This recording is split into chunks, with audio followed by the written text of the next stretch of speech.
Allison staff, and you'll be seeing all of them and hearing from most of them during the course of this evening. So they've got a great program prepared, probably figuring 60 to 75, 80 minutes or so worth of what we're doing, what they're doing. We'll then go into discussion about Portrait of a Graduate, which we're figuring 30 to 45 minutes at the most. And we're scheduled to conclude by 8:30. So I'll turn it over. Dr. Mahan, you're set to go, you and the team. It's all you.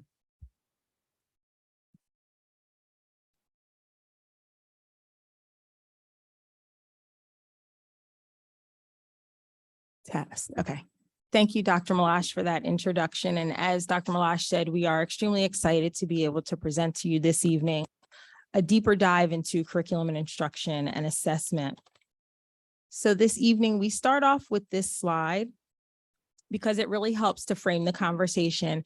At one of the last board meetings, Mr. Goldtherp, one of the curriculum supervisors, shared a similar slide with you that demonstrated a funnel of how the board goals or district goals connect down to the district goals and then the major activities connected to Eureka Math. This evening, I wanted to share with you how that district mission statement connects to the district goal, which most of the work that comes out of the Curriculum and Instruction Office falls under the purpose and passion goal, how that then connects to the major activities, the curriculum work that we are doing, and then ultimately impacting teaching and learning in the classroom.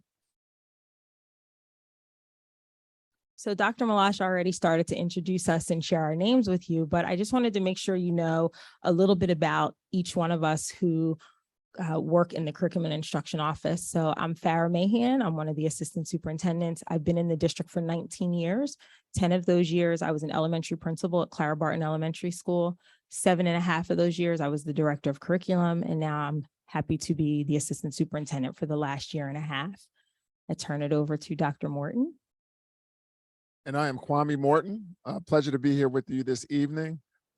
This is actually my 15th year in the district, believe it or not. The time has gone so quickly. Time flies when you're having fun, they say. 5 years as the principal of Joyce Kilmer Elementary, 8 years as the principal of Cherry Hill High School West, 1 year in the current role that I'm in now as assistant superintendent, pre-K through 12 and curriculum and instruction as well. My supervisory responsibilities in the current role include the supervision of our secondary schools, including middle schools and the 3 high schools. With that comes the athletics program. In addition to that, teacher and staff evaluation process is something that I oversee as well. And there are a number of special projects as well as needed that I participate and take part in. Good evening, everybody. My name is Scott Goldtherp, Supervisor of Curriculum and Instruction. I work with our K-12 mathematics, science, and STEM programs. So I've been in the district for 15 years. 9 of those years were as a middle school teacher at Rosa International Middle School, teaching mathematics and science. In the last 6 years in my role as a supervisor of curriculum and instruction. Good evening. I'm Allison Staffen, very new to the curriculum committee, so I'm excited to be here. I entered Cherry Hill Public Schools in 1991 as a student teacher at High School West. I then taught for 12 years in the social studies department, spent the next 18 years as an assistant principal at High School West, and this is my 20th day as a district curriculum supervisor of curriculum and instruction. So thank you.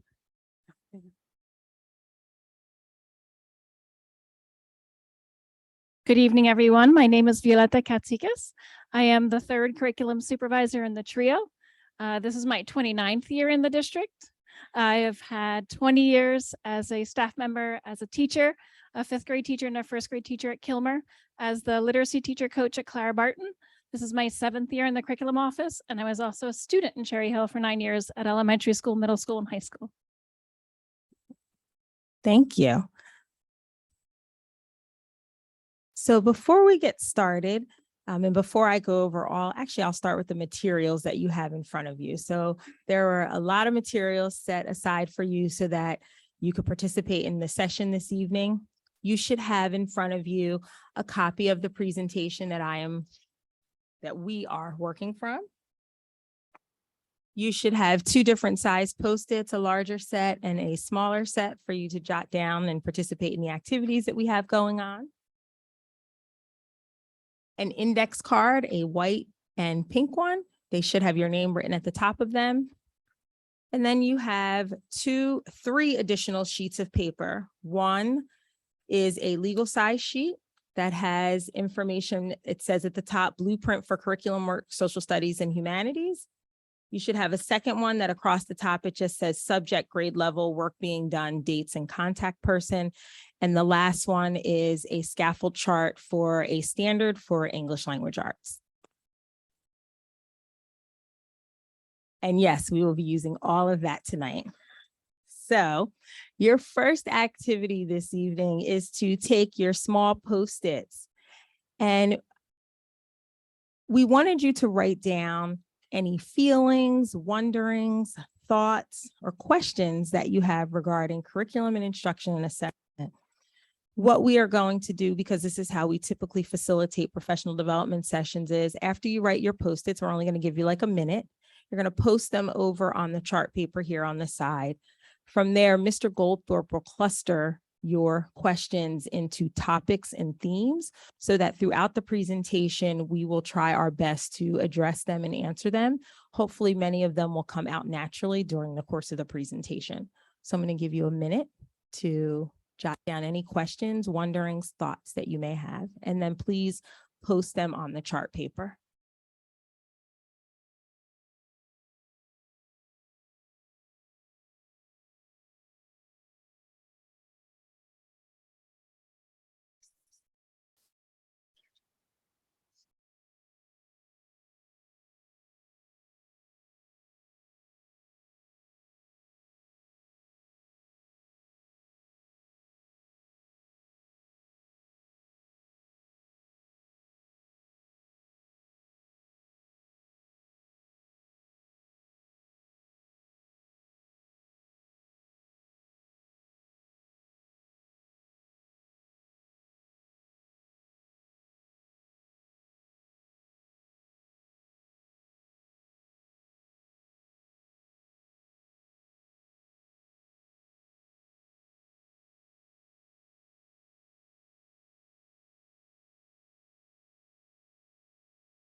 So, but I'm sorry, go ahead.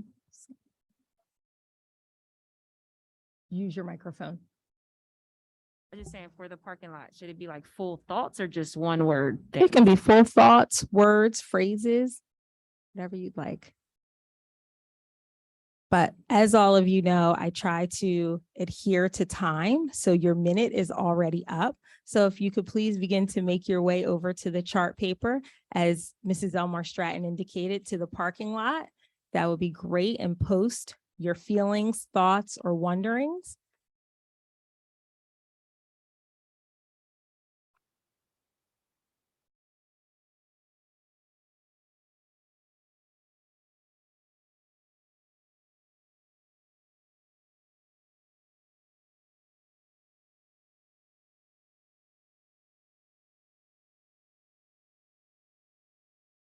Thank you. Thank you. So tonight for our session, we want the evening to really mirror professional development sessions that we facilitate. Our strong and mighty small team has been recognized and has had the opportunity to present at numerous national conferences in New Jersey, and many of us have also been recognized by different organizations for our work. So in order to be able to do that, we want our session, as the slide says, to be informative, interactive, reflective, and collaborative. So in order to make that happen, we need all of you to participate. We will be providing you with some direct instruction, because really the purpose of our evening is to make sure that you walk away having more knowledge and information regarding the curriculum and instruction process than you did when you arrived this evening. And then we are going to shift our role to facilitator, where we will be having you do a lot of the work, similar to what you just participated in by writing your thoughts and wonderings on the chart paper. So with that said, here we go.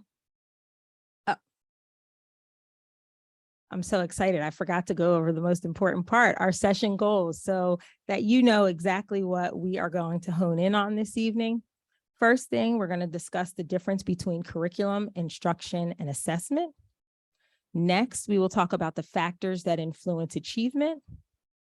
We will reflect on impact of the Curriculum and Instruction Office on the district goals, how the New Jersey Student Learning Standards inform our work, and then components of the curriculum process. So in order for us to have a comprehensive and thorough professional development session, we always establish norms and expectations. So we have three very direct and specific norms. The first one is be reflective and honest. So this really speaks to what do you know versus what you think you know, right? So taking the time to really think about the information that we're sharing with you and how it applies to your work, and really how it applies to your work as a board member.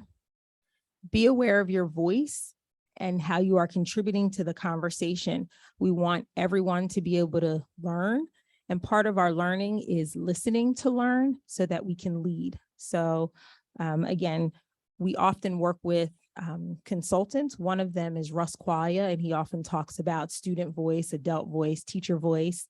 And one of the things that he reminds us of is that sometimes there can be noise, and we want to make sure that we try to minimize the noise this evening so that we can really hear voice, ultimately so that we can listen, so that we can learn and take this back and have a direct impact on the students that we serve. I have this image in the presentation because I think these students, very young learners here in Cherry Hill Public Schools, they are depicting what we expect to see today. So you see students in this picture or this image, they are working as a group, which you will be doing. They are displaying productive struggle, right? It's okay if you don't know the answer. This is not a got you. This is an opportunity for all of us to learn and to expand our knowledge base. Being interactive. And then lastly, listening to learn to better inform our work. With that, I turn it over to Ms. Staffen. Thank you, Dr. Mahan. So good evening. I have our first goal, which is to really define what is curriculum, instruction, and assessment. And one of the things that we do in the classroom as we're trying to obtain new vocabulary to be able to make it part of what it is we're learning is we use a lot of images. It's a good way to be able to picture. I remember seeing that image, and now I can kind of recall that vocabulary term. So the first image we see is the image of curriculum, and very easily, curriculum is actually what we teach. It's that scope and sequence. It is that K-12 articulation of that structured set of learning goals and outcomes that need to happen in a classroom. The second image is two students kind of collaborating. Oftentimes that's considered think, pair, share. And a lot of times we want to collaborate so that learning is collaborative. It's a shared experience amongst the learning environment, whether that's the adults, the students, a combination of adults and students in the room. That's where teaching and learning strategies occur. They're often very differentiated, and that's where teachers have autonomy. They have the opportunity to go in. They know what the curriculum needs to be. They know that scope and sequence, but they have that ability to look at their cohort of students in front of them and identify what's going to work best for this group of children to learn, not just hear what I'm saying, but to really learn the information and to be able to do something with it, to be able to produce an outcome with it and to meet those learning goals. So you see two students collaborating, sharing their work, sharing their thoughts, sharing their ideas, and we try and make learning very collaborative throughout the district K-12. Additionally, we have a group of students representing assessment. So teachers are constantly assessing where students are in the learning process. So they've stated a learning goal, they have learning scales that are tied to it, and they're always looking to see, are the students gaining the knowledge that they need to gain? Are they able to produce something with the material that I'm providing them with? And what does that look like? We have kind of two different forms of assessment. You have formative assessment that happens throughout instruction, where teachers are stopping at strategic points, they're checking for understanding, they're asking guided questions, they're giving activities, they're asking students to produce something for them as they're checking along the way to make sure that the learning is progressing the way it should be, and they're making immediate adjustments as needed in order to make sure they can meet those learning goals. The end of all that, there's a summative assessment, and that's that wrap-up opportunity for students to really show what they have learned and how they've learned it. So teachers are using a variety of techniques in assessment strategies throughout the course of instruction from beginning to end, and they're happening in increments during an entire class period or a unit of study, just to see exactly where students are in meeting those learning goals that are required in everybody's curriculum and scope and sequence. So ideally, assessment is understanding what we've taught and how the students have learned it, which is that difference between teaching and learning. So as we go over to the board to look at questions, there were some that directly connected to curriculum and instruction and assessment. So 3 of the questions: how do you make sure each class or school follows the model? Does each teacher implement their own version based on the style? So you heard Ms. Staffen speak to teacher autonomy during the instruction piece. So what we expect is that teachers will follow the curriculum, but sometimes they may use a different text to teach a concept or a different resource to teach the concept. But the piece that makes us for curricular coherence is that everyone is following the curriculum, which we will speak to in a few minutes. So how do we make sure that every student is getting it? By really honing in, and you will hear in the next slide more about guaranteed and viable curriculum, and that is how we ensure that every student is able to receive the content. And are teachers allowed to be creative in their own space? Absolutely. And again, that speaks to teacher autonomy and having the opportunity to select resources and materials and do some of the things that they really love in the classroom to present the information. And there were a few questions regarding assessments. So do teachers feel pressured to teach standardized assessments? So tonight, although we are talking about curriculum instruction and assessments, I think this question speaks more to the assessments that we have from the Department of Education. The assessments that we're speaking to this evening are more of the formative and summative assessments that occur in the district, as well as benchmark assessments that are district developed. We can talk later about standardized assessments and how our curriculum helps to support achievement on those assessments. And the assessments that we're again speaking to this evening, formative and summative, and our benchmark assessments and our district assessments do not impact the teacher evaluation model. Those are 2 separate conversations. And with that, we'll turn it back over to Ms. Staffen. Thank you. I think we're ready for the next slide, if we could. All right, so as we talk about assessment, the question on the board there is, which 3 of these do you believe are the most effective in terms of test scores, college, career success? So what do you think are the most effective 3 strategies that we use through curriculum, in instruction, and then for assessment? Oh, and if you can jot them down on your Post-it. So you pick your 3, but Ferris, somehow we lost. Yes.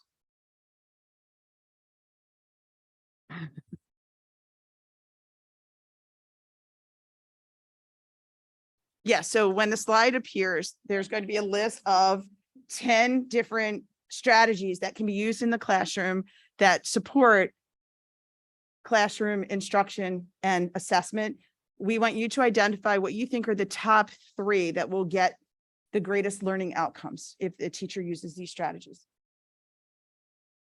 Yep, all 3 on one. We're not posting that anywhere. That's just for yourself because we will share the answer with you. It gives you the opportunity. So we have laptops for all smart boards in every classroom, common content rich curriculum, all commercial math literacy programs, response to intervention, often called RTI, differentiated instruction, smaller classes, class sizes, cold calling and other checks for understanding, various small school within a school academics, 90 to 120 minutes of purposeful reading and writing per day, and then turnaround strategies for new faculty, school design, etc. So which 3 of those do you believe are going to be the most effective in curriculum, instruction, and assessment?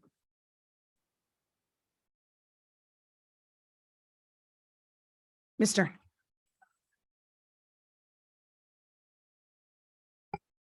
Forgot about the microphone. My first in the list, it was number 2, common content-rich curriculum. Okay. I don't Excellent. think Did you- that's probably a shocker, but No. Do you want to share why? Do you would think that? I mean, I think that, we need to be teaching kids similar things that are somewhat standardized across the country and maybe the world.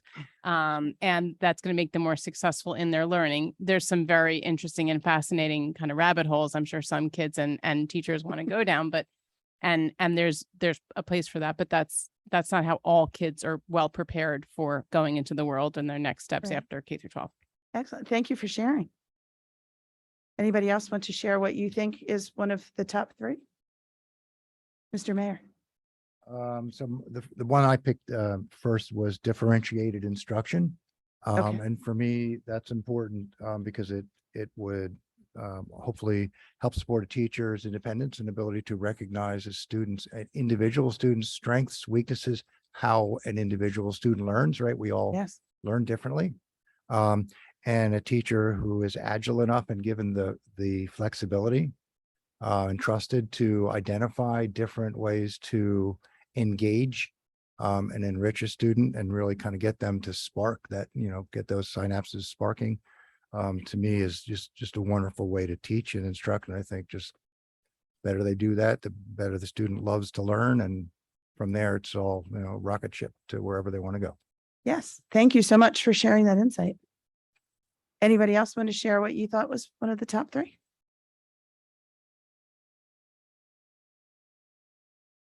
Mrs. Elmerstrand. I put number 4, 5, 2, and I literally wrote maybe number 10. So I put Maybe number 10. Okay. number. Do you want to share your thoughts on at least one of them? Well, same thoughts about differentiated instruction. Think that's really priority that Joel had. Same with Miriam with the content rich, like non-boring curriculum. And then I picked number 4 just because I feel like it goes sort of hand in hand with differentiation in terms of how we need to move forward if we see that curriculum is not working. And I put a maybe on the 10 just because one of my stickies was, is curriculum like a living document space? Like, can we make adjustments and course correct as we go, or do we just get stuck in it and say, nope, we got to finish it to the end? So Right. that's why I picked turnaround strategies. Excellent. Thank you for sharing all of that. And I think Mr. Avadia was going to share something, right? I was going to say, it hasn't been mentioned so far, smaller classes, right? No one mentioned Okay. that. Yeah, I just think about, the attention you can get in kind of learning in a smaller, environment where, things can be more tailored to you. So that was my thought, but. Right. Excellent. Thank you all for sharing your insight. Did anybody else want to? Dr. Rude? So I put a question mark next to it because I sort of agree and sort of don't, but number 9, 90 to 120 minutes of purposeful reading and writing per day. I kind of think in terms of learning anything, practice. And that's where I like, it doesn't necessarily have to be reading and writing, but like I tell my students, like, read the stuff, right? Take notes, but then, let's, talk about it. Listen to each other talking about it, because the more modalities you can kind of bring in, the better you learn. So that's kind of why I went with that one. Excellent.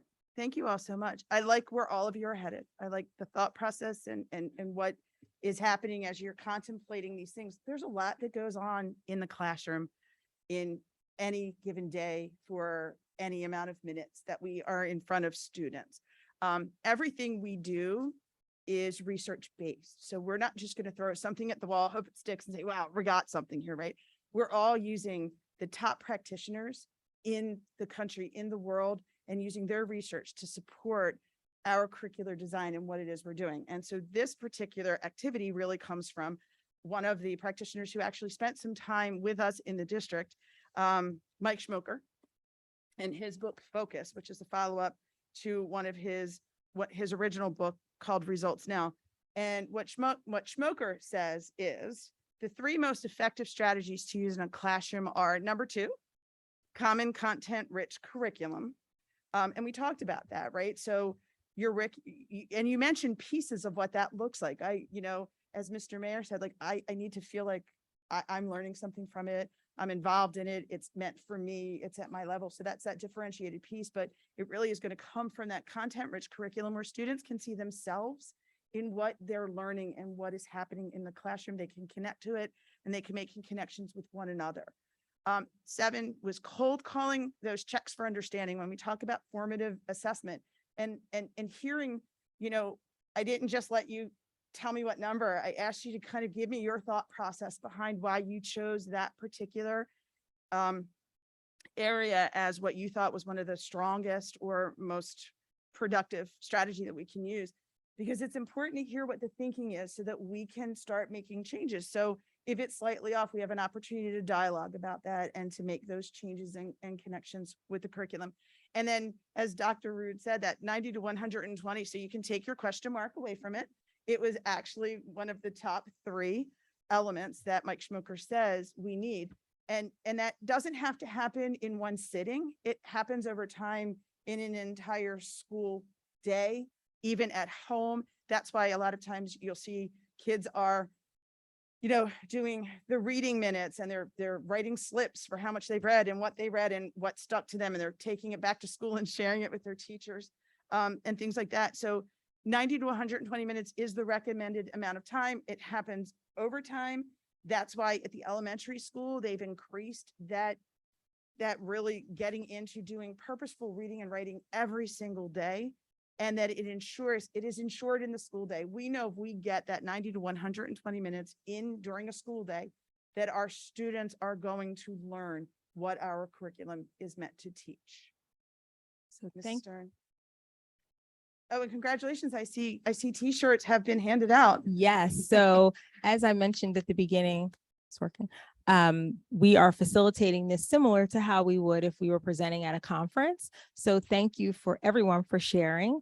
But Dr. Rood and Mrs. Stern, you both had correct answers. Others of you may have had them on your paper, but we did not hear them from you. You had selected others. So thank you for that. So we have some t-shirts for you. And then I also noticed, which is wonderful, that many of you were looking for the slide that indicated all of the answers. So typically what we do after our professional development session is we share the full slide deck. So today you have the amended slide deck so that we can be sure to shock you at every turn.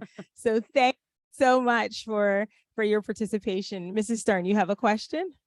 I do, and I don't know if this is the right time to ask questions. Actually, And if it's not, we can hold off. Yep, if you can hold off. Actually, you have additional Post-its. You can write all of your questions down, and at any time during the session, you can wave to one of us and we'll put it on the parking lot. But you will be pleasantly surprised that at several intervals, if you look ahead in your packet, we have dedicated time for questions. Excellent. So the next practitioner that we will highlight this evening is one that you should all be familiar with because it's the Marzano model, right? And we use Marzano as our teacher evaluation model. But Marzano didn't just write about teacher evaluation. He's also writes about curriculum instruction, the art and science of teaching. And from the art and science of teaching, Marzano identified 5 different areas that influence achievement. And when you look at it, we have first the guaranteed and viable curriculum. And you hear us use that terminology at various times during various presentations. We thought it was really important to kind of unpack that a little bit with you this evening so that we're all kind of using the same lens when we talk about a guaranteed and viable curriculum. So as Marzano defines it, it's about guidance. Guaranteed means it's guidance given to teachers about teaching what it is that needs to be taught, right? So a lot of times there's lots of things that we love and we want to teach, but when we have that guaranteed and viable curriculum, that viable part is how long it will take to teach those particular curricular pieces. And when you put it together, it helps us with our timing. It helps us with getting to our targets and what needs to be met by the end of each unit. And so we may take a little bit longer on a concept based on the needs of our students, but we also then are able to identify areas where students are really strong and we don't need as much time as we may have planned. All of that is great as long as we meet those learning targets and meet our timelines for making sure that students are on track to finish their curriculum by the end of every unit at the end of every school year. We also need to make sure that we have challenging goals and effective feedback. And our challenging goals are they are age appropriate goals. So you look at the Common Core, you look at the learning standards for the New Jersey student learning standards that are published and out there, and we're able to look and identify what goals need to be met within our curriculum. And then we have to give feedback, right? Students need to know exactly where they are in meeting these goals and meeting these learning targets. And feedback needs to be timely, and it needs to be targeted, and it needs to be something that students can go back to, utilize, and then make changes or corrections as they're moving forward, as they're learning to master certain skills and concepts. Additionally, parent and community involvement is always important.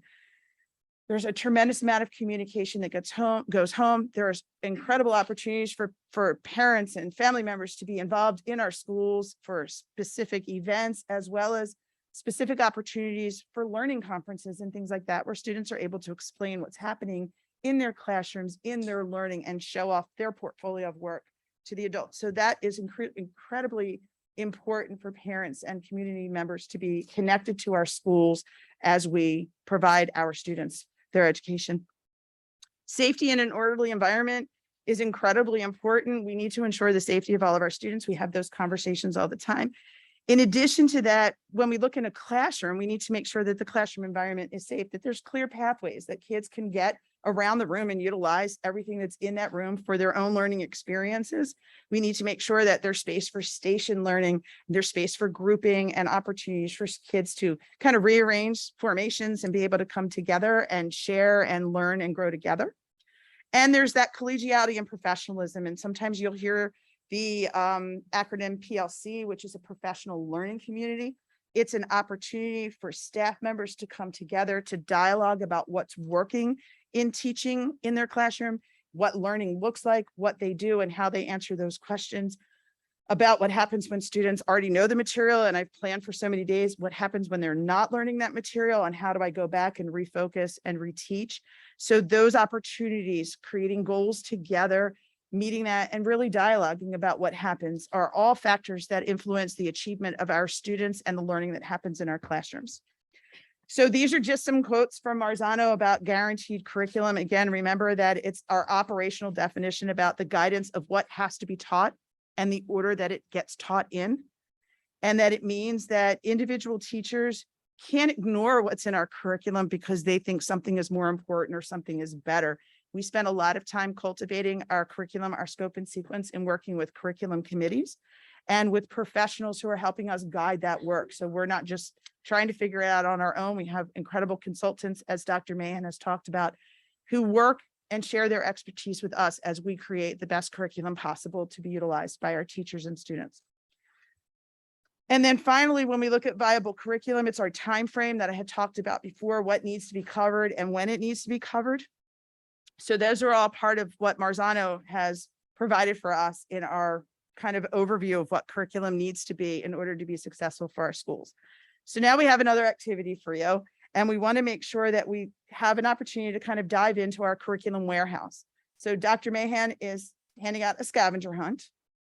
And I don't know, Dr. Mahan, is this an individual activity or can we do it as a social think, pair, share activity? Yeah.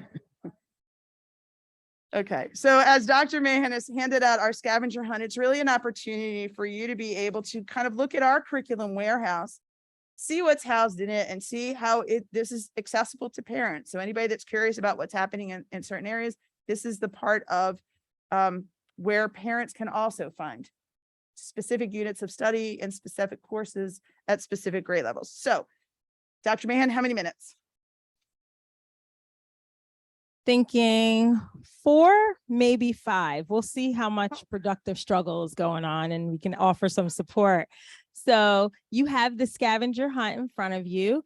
There are 6 questions on the sheet and you will need your device. So I'm so happy to see that everyone has their device with them this evening. And you can just go through and we will eliminate our voice so that you can think. And we'll give you may work with someone if you'd like. Yeah. Will it jeopardize the prizes? You might have to do a week on, week off. Right? Yes. All right. So your 4 minutes has begun. The timer is running.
You have about 2 minutes remaining.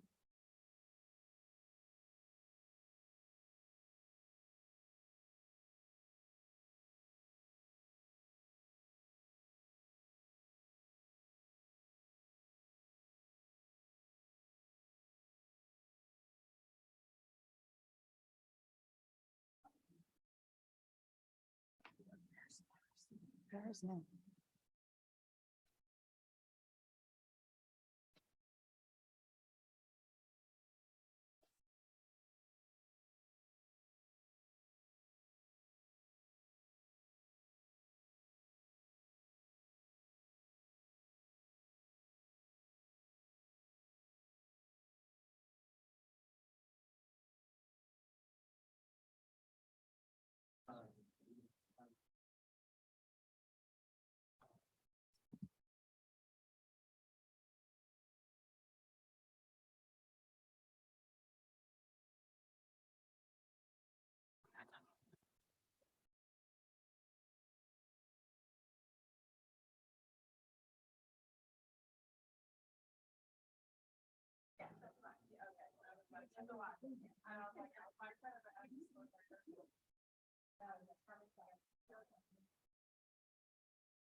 All right, Dr. Mahan, we're about 30 seconds from 5 minutes. Your call.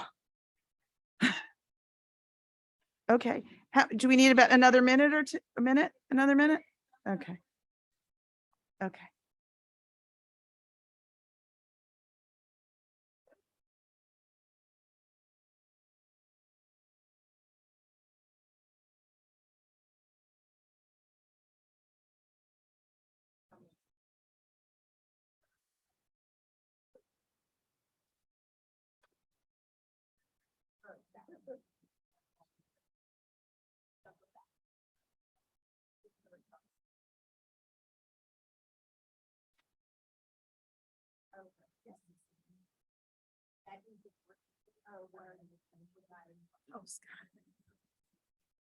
All right, can we do this in the next 30 seconds?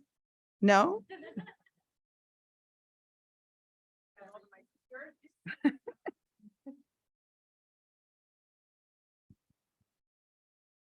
So we're going to give you about 30 more seconds. We're so excited that you're so intense on completing this task.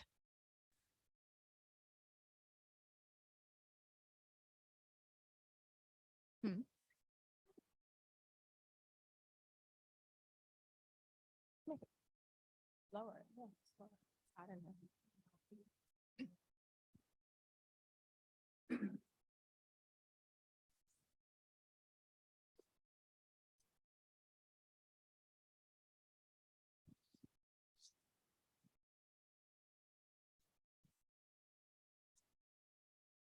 Okay, time's up. So pencils or pens down. How many of you were able to complete all 6 questions? All 6, yay. Nice work. How about 5?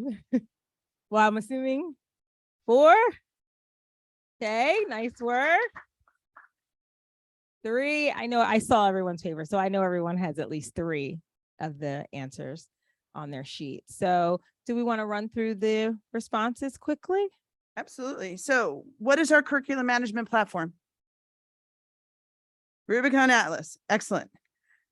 So we found Rubicon Atlas. You will find it on the district webpage so that it is accessible for parents to look at when they have questions or want to just know what's going on in particular classes. What is the first unit taught in grade 2 family life curriculum? Family life relationships. Excellent. Systemic oppression of today is the 4th unit taught in the African American Studies course. What are the essential questions and skills to be taught in this unit? Laws of the past, and then I only just put keywords, like I put Jim Yes. Crow, and that's all I got. Excellent. So how have laws of the past been reinvented or remixed today? How has Jim Crow impacted our world today? What did you use as your keyword for the next one? Home rule. Yep. Why does home rule allow ongoing segregation? Next one. Mass incarceration. How does the current system of mass incarceration in the United States mirror earlier systems of racialized social control? And the last one. 13th Amendment. Yep. How are the 13th Amendment and the current system of mass incarceration of Black people related? Excellent. So now we move on to science and high school physics. In unit 1, how does a self-driving car make decisions? What is the unit overview and rationale? Force in motion, right? Impulse, momentum. Right. Okay, and it's about that ethical dilemma, right, of programming self-driving cars, and the students have an opportunity to participate in situations to talk about the choice of self-driving cars and how to make that choice.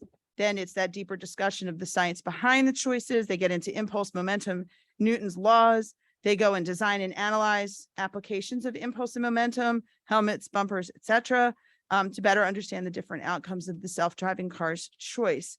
And finally, they revisit the initial dilemma and explain and justify what they believe to be the best choice for programming a self-driving car. Then we want to move on to middle school math. So how many middle school math courses are there? 5. 5, yes. And can we name them? Yep, grade 6, 7th, and 8th grade math, algebra 1, and geometry. Give yourselves a round of applause. Thank you so much for participating. All right, I'm going to pass it back to Dr. Mahan. All right, that was great work. Thank you. And I'll come around and hand out some more prizes. So supporting the work. So you already heard from all of us today about curriculum and instruction, what guaranteed and viable curriculum is. We had you do a deep dive into Rubicon Atlas, which is our curriculum management system. And as we move through the presentation, you're going to hear more and more around the work that the 5 of us do to support the students and learners within the school district. So I believe there was a post-it on our board over here that asked, like, what can we do to be supporting the work? So someone wrote that on their Post-it, and it's perfect because we have a slide for that. So the first one is that our walk matches our talk. So as board members, you have been very progressive, and I just wanted to give you some concrete examples as what I mean by our walk matches our talk. So an example is the African American Studies course. So we heard student voice. We heard students saying that they felt marginalized in the classroom, that they were not represented in the curriculum, that they wanted to see themselves in positive ways. So we worked with consultants. There were resources allocated. We were able to hire new positions to teach the course. We had professional development. And then you'll hear a little bit later how we went through the entire curriculum cycle process. This work aligned with the conversations around equity, access, and social justice.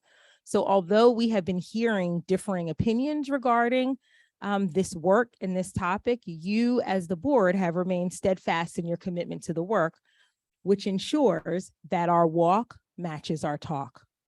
So human capital, or human capita, depending on how you would like to say it.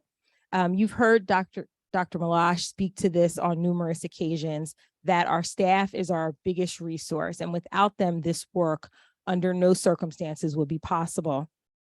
We would be unable to implement the curriculum and provide the robust courses that we offer here in Cherry Hill. But we have to make sure that we are hiring teachers who are certified, have industry-based experience in some case, and that we're competitive to other local districts who are also competing for those same highly qualified teachers. The depth of knowledge amongst our teacher base is respected not only across the state and within our county, but regionally and nationally, where teachers are asked across our district to present all over the country. So we think about staffing and the supports to implement the programs that we want students to have access to. So our teachers are the most valuable. The second tab there is administrative. I'm not sure if it will work here, but this is a chart just to provide you with a visual, and I will give you a hard copy of this when you get the full presentation. This is not included as one of your handouts. This shows you, I believe, 6 to 7 districts across the state that are comparable to Cherry Hill, and it indicates the number of staff in their curriculum and instruction office who handle all of the content areas. So for example, District A, which has 11,841 students in 23 schools, has approximately 12 individuals who are working in their curriculum and instruction office. One of the districts that are indicated here on this chart is Cherry Hill. And you will see that irregardless of the number of folks that you have working in the curriculum and instruction office, the work and the expectations, not only from the board, but also from the Department of Education, to make sure that our students have access to all of the New Jersey learning standards and the curriculum are completed. So I would be remiss if I did not speak to the work that is completed in spite of sometimes the lack of the human capital that we have. And then lastly, resources and materials. We are very progressive here in Cherry Hill. We have been able to implement several new programs over the last 5 years. There has been great conversation around expanding our science electives. There's been conversation around the African American Studies course. We are now invested in conversations around career and technical education. All of those courses require resources, materials, teaching staff, some who have industry-based experience and industry-based credentials. So resources and materials are, again, another way that can really help to support our work. We budget for all of the things that we put into place, but having your support is something that will certainly take us a long way in each one of those areas. So brief interlude. Any questions? I know that Mr. Goldtherp pulled some off the board that connect to this section of the presentation. Sure. So I will answer the one question. It was in reference to the activity we did with the 3 most influential activities there. So it said, I've been told differentiated instruction or standards-based is a foundational skill taught to education students. Why is it not in the top 3? So I'd say that standards-based goes with that common content-rich curriculum. And then differentiated instruction wasn't in the research in the top 3. So I'd hate to make up a reason as to why it wasn't, but seeing as we utilize that educational research to make our decisions, differentiated instruction was not in the top 3 for that. Okay, and with that, Ms. Katsikas is going to take over. So I'm going to join tonight to focus on goal number 4, which talks about the New Jersey Student Learning Standards. If you take a minute and look at the slide, read it over in a minute or two, and just think of the words or circle the words that stick out to you. This is taken from the New Jersey Department of Ed's website. A short snippet about our New Jersey Student Learning Standards.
Would anybody like to share what stood out to them? Yes, Ms. Arroyo.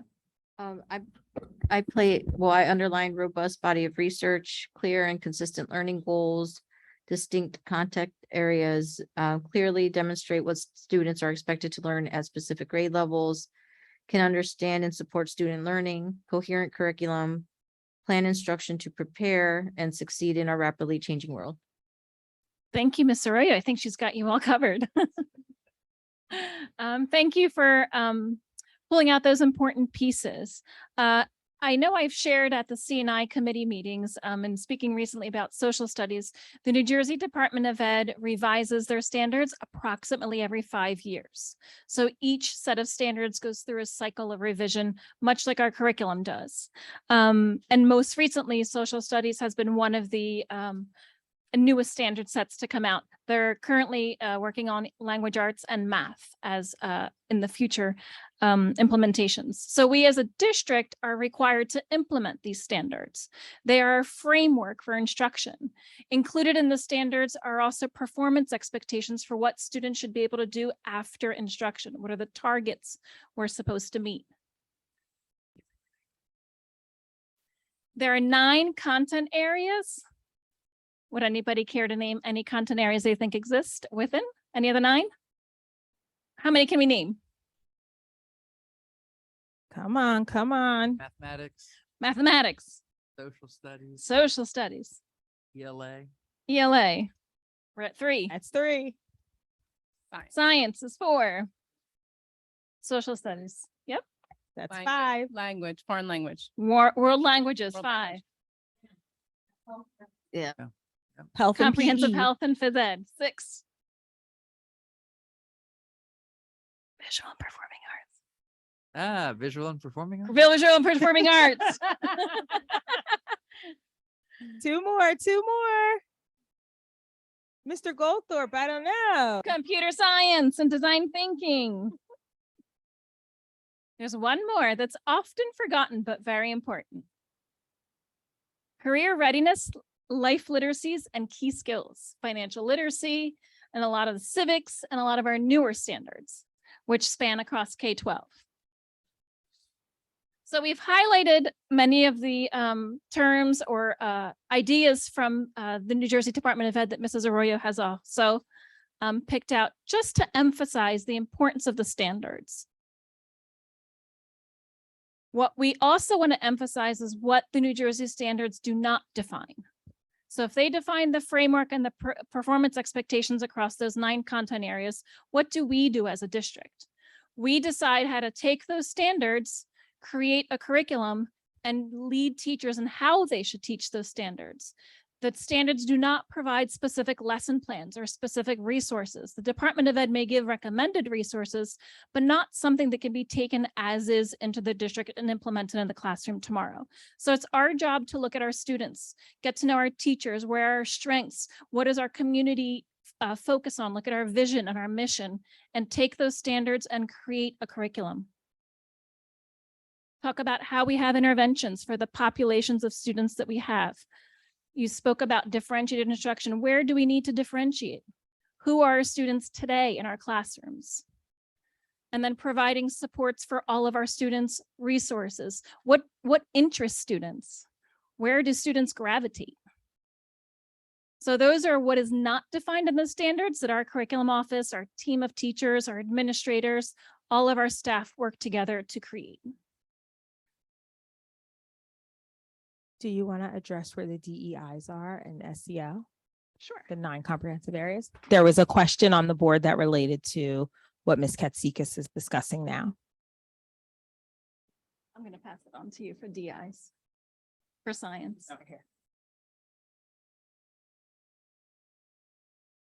So how are SEL and DEI incorporated into each subject area? So as Ms. Katsikas had mentioned, that's not defined explicitly in the standards, but as we work with our curriculum committees and teachers, we incorporate all of those important activities and skills within our curriculum.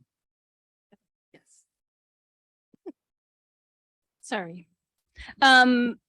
Also, diversity, equity, inclusion in terms of DEI, I think that was what the question was referring to, just to clarify that.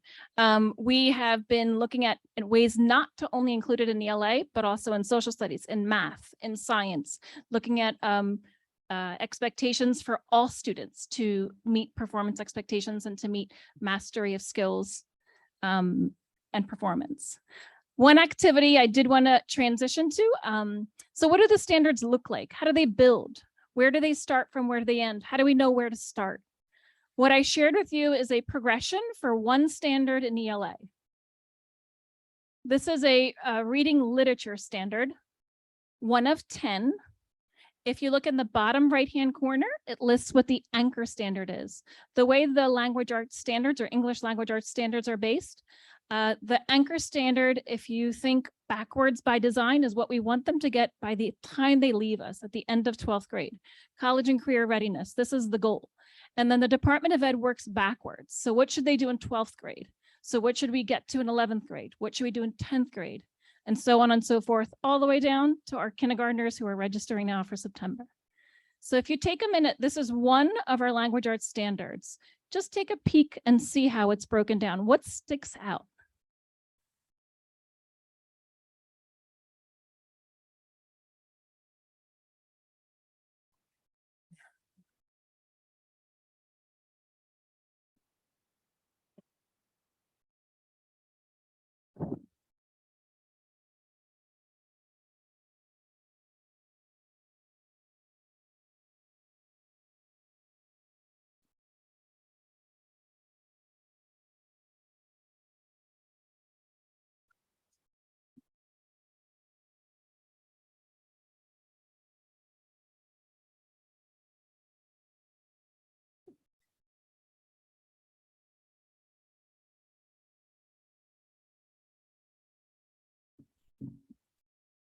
So what do you notice? Relevant connections. What else?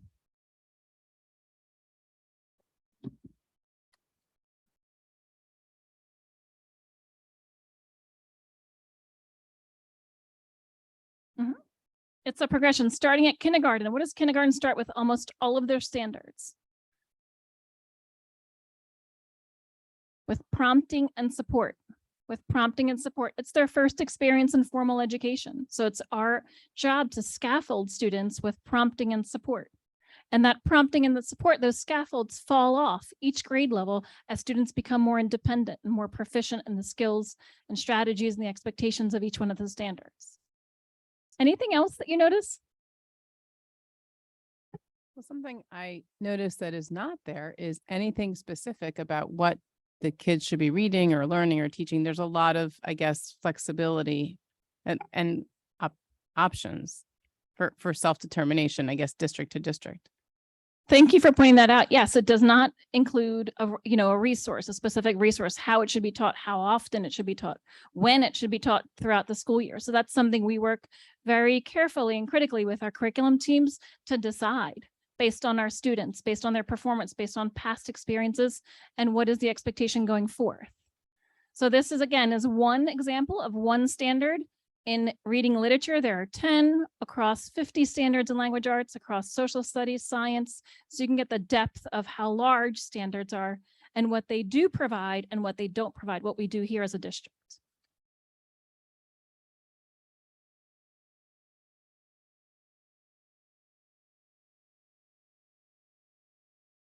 Sure. So are there any questions about standards? New Jersey student learning standards, the implementation, our expectations as a district, before we move on to the next section. Yes.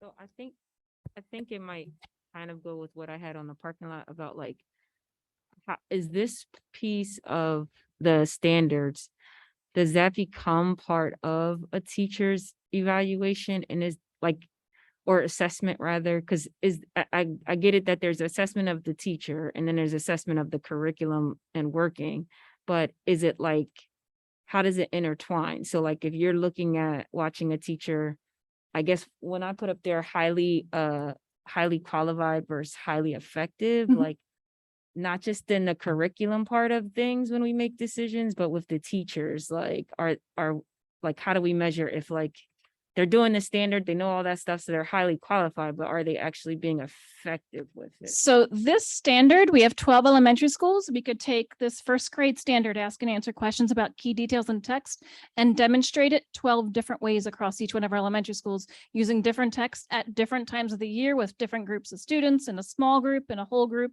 one-on-one, in a conference. It can be implemented in a variety of ways. So the standards play a role in teacher evaluation in the planning process.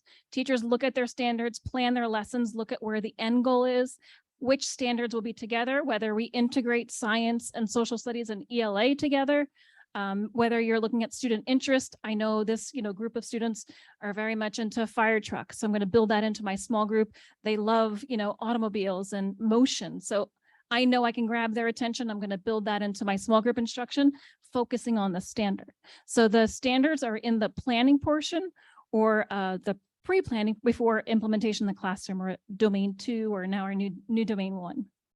And I'll add to that. That's a great question, Mrs. Elmore Stratton. The other piece to that is in the teacher evaluation system, if we go into a classroom, one of the things that we're looking for is that the curriculum is being implemented with fidelity. So what does that mean? If I go into a classroom and a teacher is teaching something that is not in our curriculum, that will show up in the teacher evaluation tool because they are not following the guaranteed and viable curriculum that we intend and that we have outlined in Rubicon Atlas. So it does show up. So thank you for clarifying your question in the way that Ms. Katsikas just described in planning and preparation, but it also shows up because we are looking for curricular coherence, which are teachers teaching the standards that they're supposed to be teaching? Do they have activities that support the standards? And are they pacing and following what is outlined in the curriculum? That is something that is definitely looked at by all administrators when we are in classrooms. And along the same vein, we look at student assessments. So the same way the teachers are looking for a variety of ways to implement the standards, we want students to demonstrate their understanding of the standards in different ways. The ask and answer questions could be done orally, could be done in a written response. They could use Flipgrid or other, technology platforms to demonstrate their understanding of a specific standard. So that could look different again across grade levels, across classrooms, even within the same classroom, across different students, depending on where their preferences and strengths are. Thank you. That makes total sense. And because my follow-up or thought is, so if I'm not on the school board, whatever. I'm just a parent. I'm going in a classroom. And I have lots of teachers that will have these things up, and then they'll have is this the standards that they're putting up on there for parents to know, like these activities that I got all around the wall go with this bullet point right here? Yes. Okay, got it. Mr. Mayor, do you have a question? It's kind of a follow, and it's not necessarily specifically related to standards, so maybe it hits some other things, but it's a follow-up to your response. So is there flexibility? For instance, if current events dictate, that maybe a lesson, I don't want to say should or could be adjusted, but I wrote it out to put it up. So if current events dictate attention to an important issue or an important related event, but it's not specifically addressed in the approved curriculum, do teachers have the opportunity and flexibility to adjust accordingly to relate whatever is approved to what's happening in the world? Can they do that? How do they do that? What limitations are placed on that? So again, even our curriculum allows for some autonomy and creativity in teachers to select some of their materials. We always ask our teachers and more than ask, require our teachers to preview all materials prior to presenting them with students, as you would as professionals or professional development.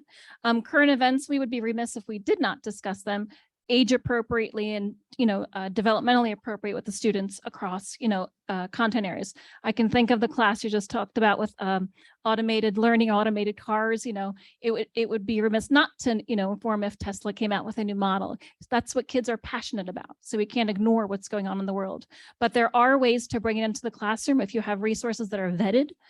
We have a number of platforms that we pull resources from, so we know those resources are appropriate for our kids and either have already been vetted or have been selected for specific grade levels.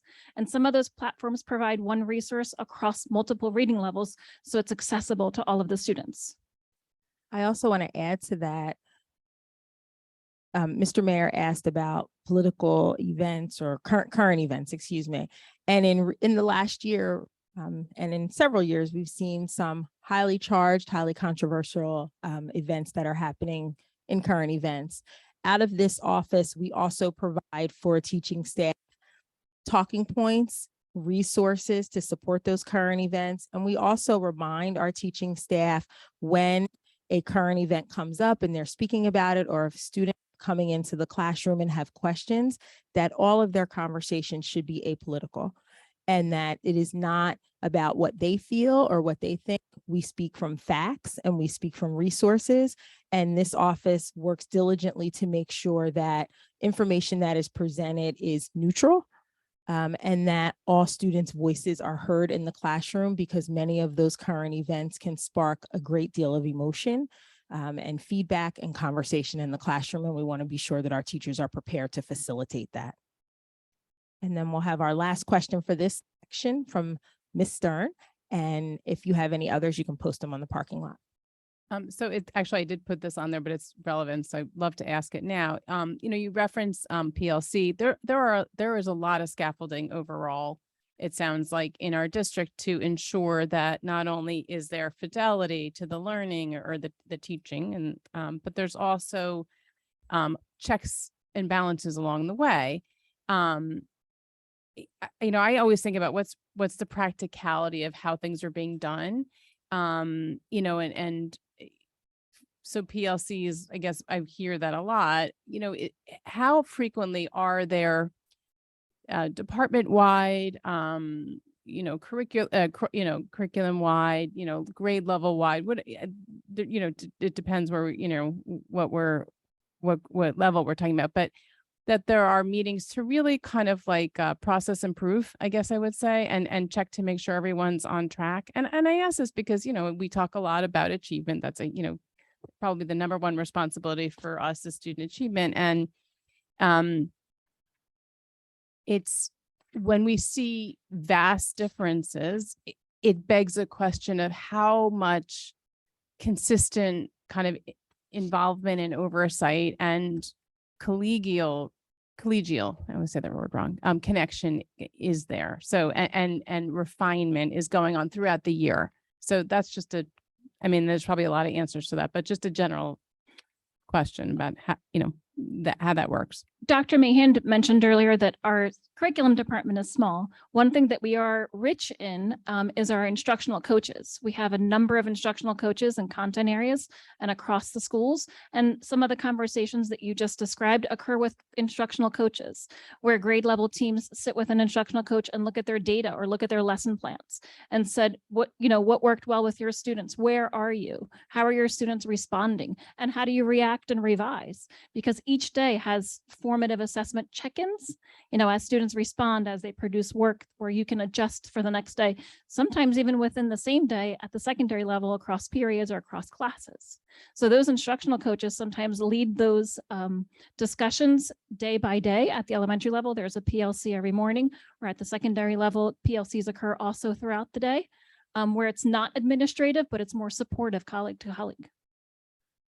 In addition to that, which we won't dive into too deep in this conversation, we have in-service days where we have time for vertical and horizontal articulation across departments and grade levels. And Ms. Katsikis did not mention that each of the individuals standing before you, minus myself and Dr. Morton, also work very closely with the assistant principals and help to facilitate department meetings, which really speaks to that process piece, Ms. Stern, that you're talking about, and how are we giving teachers an opportunity to work through the curriculum, look at the standards, talk about implementation in the classroom, talk about standards and assessment. All right, so go ahead.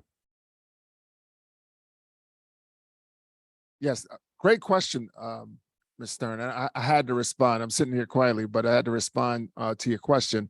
Human beings are complex. Children are complex. It's possible that information could be presented with fidelity based upon what's been described, and 25 individuals have a different response to that information that they received.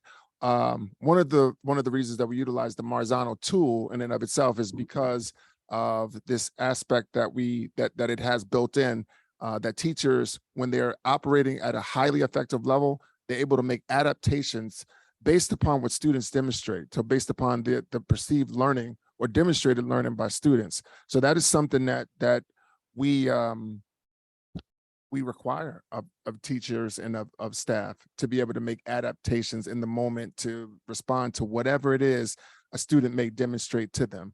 A child could have had a bad day, and we've learned the effects. And we've talked about the need for SEL, and we've learned the effects that at times that trauma or situations can shut down the brain's ability to comprehend and learn information. So it's a multi-level, multi-layered process.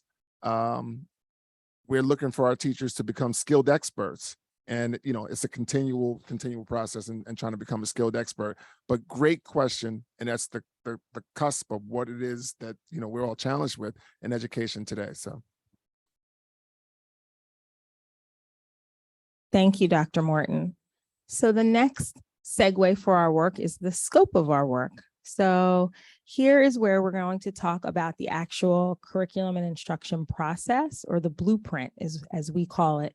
So I'm going to modify the activity just for the time. So in front of you, you have a set of like match cards or flashcards. If you can take the paper clip off of those, you should have, I believe, 6 words or phrases and then definitions. They are all mixed in. You all have the same set. If you can divide those up.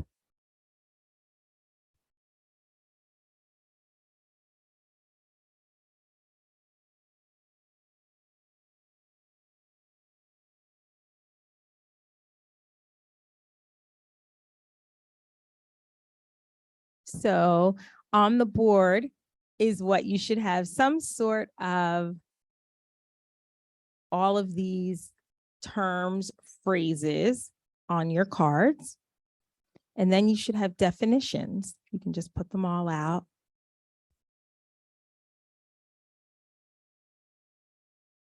Then just take a quick glance at them. We're going to talk about each word and then the definition. And we're vying for some East long sleeve basketball t-shirts. Okay. So let's see. So yeah. So in the curriculum process, there are 7 areas, or really 6 areas that we go through, and then the process restarts. So there were some questions over on the board regarding curriculum instruction and assessment. And is curriculum fluid? Is instruction fluid? Is assessment fluid? Absolutely. So at any point, we could be at any one of these stages in the curriculum management process, which I'll show you in a few minutes. But in order for us to have, we don't want to have, I call it educationese, where we use terms that are only related to education folks. So we want to make sure that you have clearly defined definitions for the curriculum process. So if someone would like to work along with me, or many of you work along with me, the first component is the needs assessment and the external program review. Who can tell me the definition of needs assessment and external program review?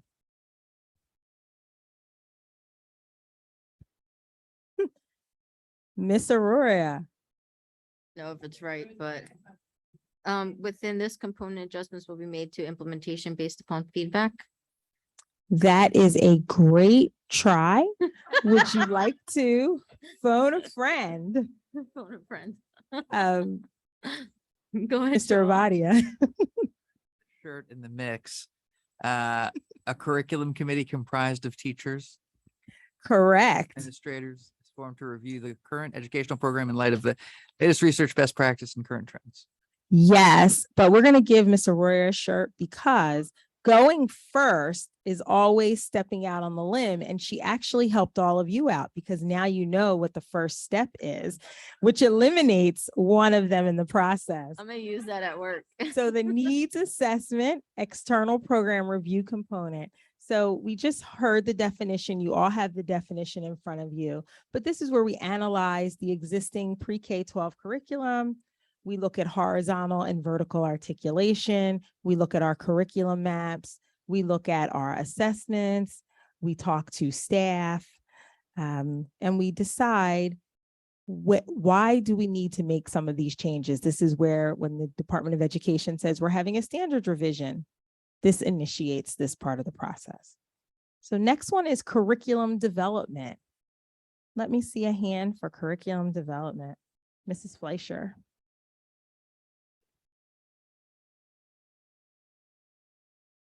Yeah, can you use your microphone?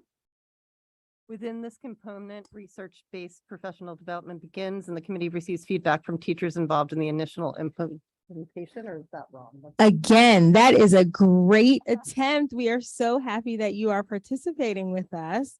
Would you like to phone a friend, or is there someone else who would like to chime in on curriculum development component? Yeah.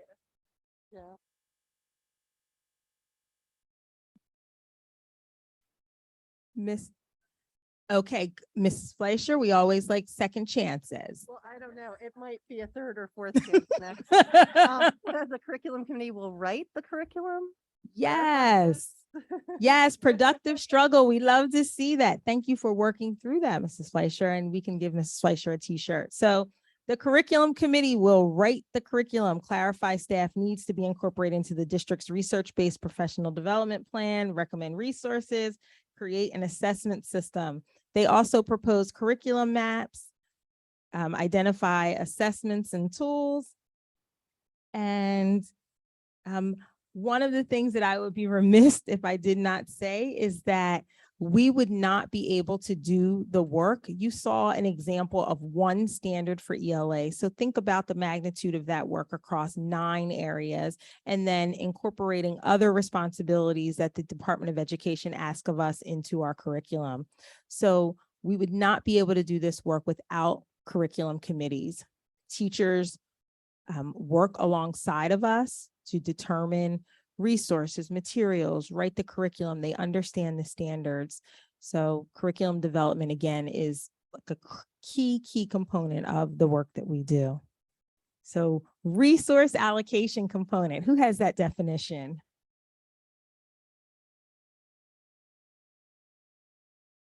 Dr. Rude, do you have this one, Dr. Rude? I see confidence. Sure. Within this component, all resources, human time and material are identified and ongoing acquisition plan is prepared. Great, great, great, Dr. Rude, thank you. So again, this component includes for us where we present to the C&I curriculum of the board, any materials that we're going to purchase, where we start to talk about human resources that we need or human capital to support these programs. We recommend professional development that is needed to implement programs. So this is the resource allocation component. How about initial implementation component? Initial implementation component. Mr. Mayor. Within this component, research-based professional development begins and the committee receives feedback from the teachers involved in initial implementation. Correct. Thank you. I love the response and the participation. So this is where our curriculum committees meet. They convene to go over feedback that they have received from teachers, because as I mentioned before, the curriculum process is very fluid and something may be in the curriculum and then we decide to take it out. It doesn't work. It doesn't connect. We provide time during faculty meetings, department meetings, grade level meetings for discussions around the initial implementation. Evaluation and revision. Mr. Avadia. Within this component, adjustments will be made to the implementation based upon the feedback provided during initial implementation. Absolutely. Thank you so much for participating. And this component is so important because oftentimes people think that once we implement curriculum, it's a done deal. We can't go back. We can't change anything. One of the processes that I'll describe for you is that Ms. Katsikis actually does really well with her committees and as well as the other supervisors. At the end of each unit for ELA, teachers have an opportunity to provide direct feedback so that we can make the change immediately.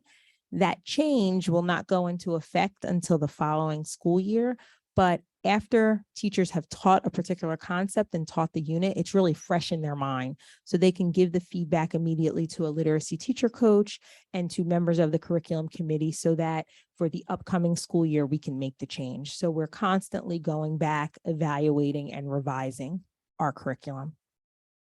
And lastly, full implementation. Who have I not heard from? Mrs. Tong? Would you like to chime in? Want to make sure we hear all voices tonight. Well, thank you to give me the opportunity. I wasn't going to talk.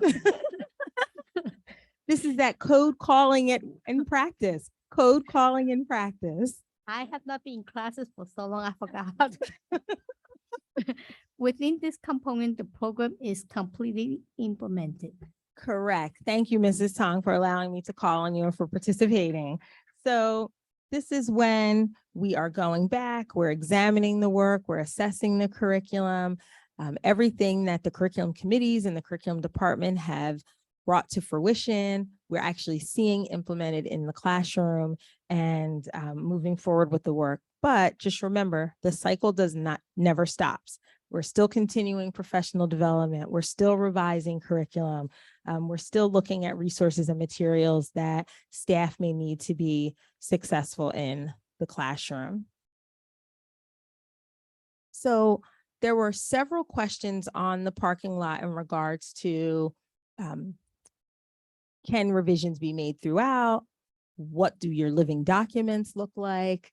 Ms. Katsikis has some more of them. So I just wanted to take a minute to show you. You have two documents in front of you.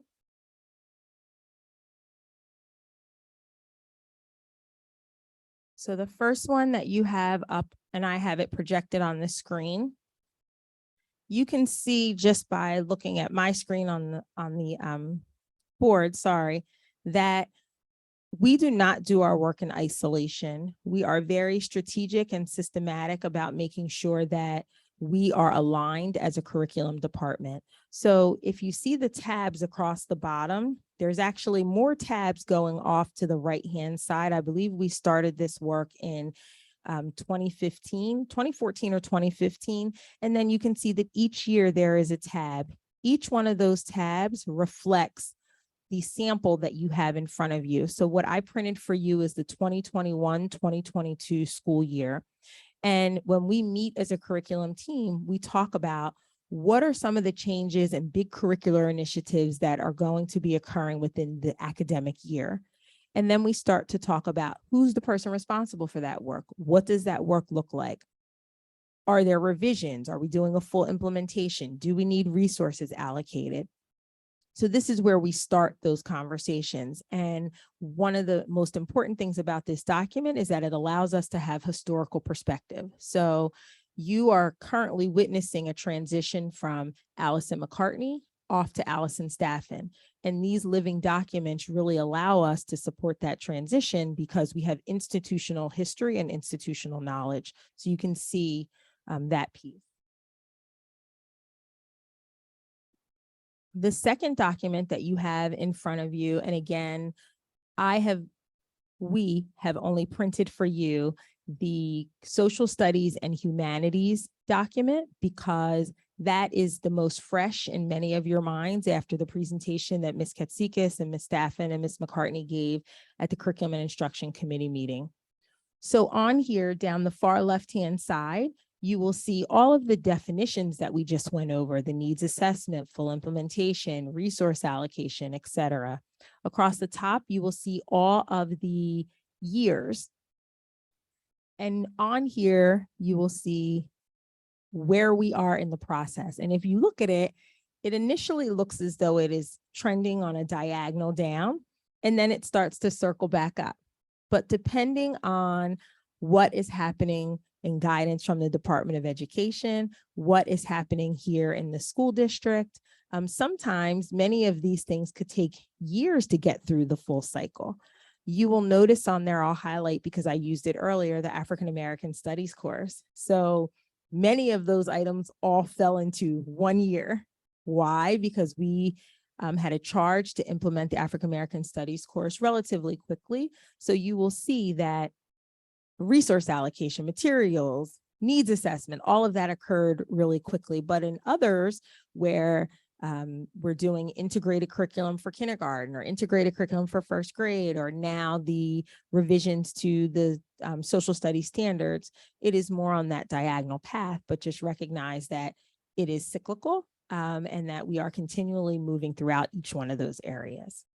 And as I mentioned in the other document, if you look at the screen across the bottom, you will see each of the content areas has a tab: English language arts, social studies, world language, interdisciplinary, science. They are all there because, again, we want to be able to have a historical perspective of the work that we do.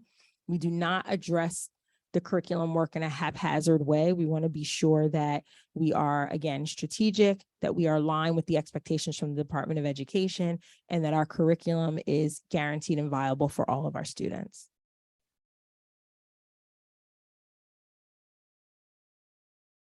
So because we want to ensure that you walk away as learners, knowing when we're talking about certain things, as Ms. Staffen said, we try to connect a mental image in your mind so that you have a solid connection and it will help to build vocabulary. So on this screen, there are 7 images that reflect different components of the curriculum cycle process and or things that we have to do during the process. So they are numbered 1 through 7. So this is going to be a little bit of trivia. I will get another t-shirt because I think this is our last one. I apologize. So number your paper 1 through 7, 1 through 7 quickly, or post it. You have some larger post-its there. You can put 1 through 7 on. I am going to give you a word. You are going to tell me which image it matches on the screen. We told you it was going to be interactive at the beginning. We did not lie. Okay, 1 through 7. So the first word is standards. Which image represents standards?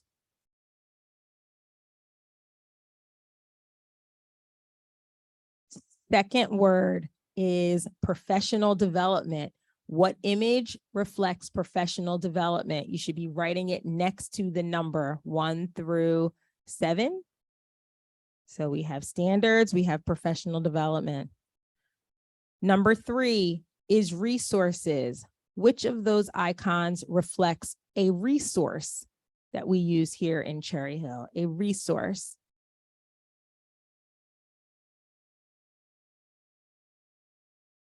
Instruction is the next one. Who knows, writing it down on your paper, which of those icons represents instruction?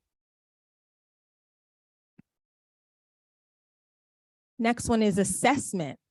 Which one of those icons indicates assessment?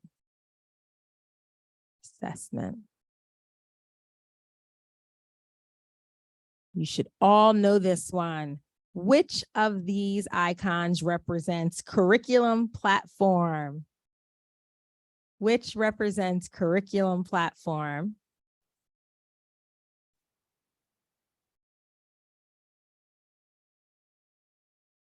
And last, feedback and analysis. Which of the images represents feedback and data analysis? Feedback and data analysis.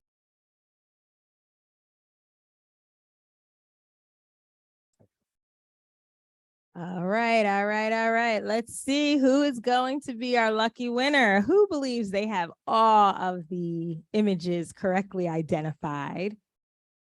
Ms. Stern, would you like to have a go at it?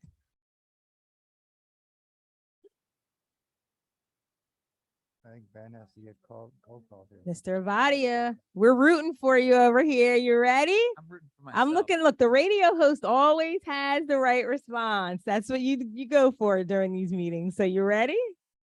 All right. I'm just going to share the response, the correct answers behind you.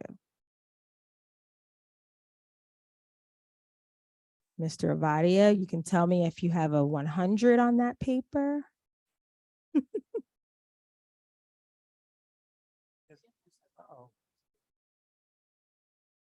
Oh. Okay. Oh, wait a second. So that's okay. So go ahead. We can help you. This is how we scaffold, because students provide us with responses in different ways. So Okay. So go ahead. the first one I had was number 1. So you had standards as number 1. That is correct. Number 2, I had number 4. For number 2, you had number 4. Yes, professional development. That's correct. 3, I had 3. Yes, that is correct. Eureka Math Resource. 4, I had 5. 4, you had 5, which is instruction. That is correct. 5, I had 7. 5, you had 7, which is assessment. The young gentleman there working on assessment. 6, I had 2. 6, you had 2, which is the curriculum platform, Rubicon Atlas. 7, I had 6. Yes, feedback and data analysis. There you go. We are excited. Thank you. Thank you. Yes, fist bump. Yes. So we are well over our time. So we are going to wrap up, but we will skip to this slide and I'll turn it back over to Ms. Katsikas. So we hope you enjoyed our interactive, collaborative, and hopefully informative session, and that we were able to meet our 5 goals in the time we have with you this evening. We hope you walk away with a better understanding of curriculum instruction and assessment and what we do on a daily basis and what work we're proud of to provide for our staff and students, and how we collaborate with our staff to do what's best or what we think is best with the guidance provided from the state. You do have 2 index cards, a pink index card and a white index card. If you have any lingering questions that we did not get to everything up on the parking lot, but I think a lot of them were answered within the discussion. So if there's anything you're still wondering about, if you would record it on those cards, and Dr. Mahan will follow up either in your Friday memo or at a different time. Thank you for having us here this evening. It was our pleasure, and I hope you're walking away with a passion for curriculum and instruction.